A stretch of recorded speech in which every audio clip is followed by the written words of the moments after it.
ইরানের ওপর নতুন করে কোনো হামলা হলে দেশটি এবার চরম পদক্ষেপ নিতে পারে বলে হুঁশিয়ারি দিয়েছেন দেশটির প্রভাবশালী আইন প্রণেতা ইব্রাহিম রেজাই। তিনি বলেছেন, ইরানের ওপর যদি আবারও হামলা চালানো হয় তবে তারা ইউরেনিয়াম সমৃদ্ধ করার মাত্রা বাড়িয়ে 90% নিয়ে যেতে পারে।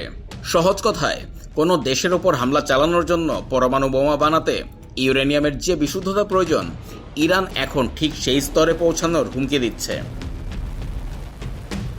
বর্তমানে ইরানের কাছে 60% পর্যন্ত সমৃদ্ধ করা প্রায় 400 কেজি ইউরেনিয়াম আছে বলে জানা গেছে। এই স্তর থেকে অস্ত্র তৈরির জন্য প্রয়োজনীয় 90% পৌঁছানোটা প্রযুক্তিগতভাবে খুব বড় কোনো ধাপ নয়। ডোনাল্ড ট্রাম্প যখন ইরানের বিরুদ্ধে যুদ্ধ শুরু করেছিলেন, তখন তার অন্যতম প্রধান উদ্দেশ্যই ছিল ইরানকে পরমাণু অস্ত্র বানানো থেকে ঠেকানো।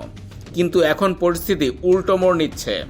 ইরান বারবার দাবি করছে তাদের এই কর্মসূচি শান্তিপূর্ণ, কিন্তু ইসরায়েলি প্রধানমন্ত্রী বেনিয়ামিন নেতানিয়াহু নাছোড়বান্দা।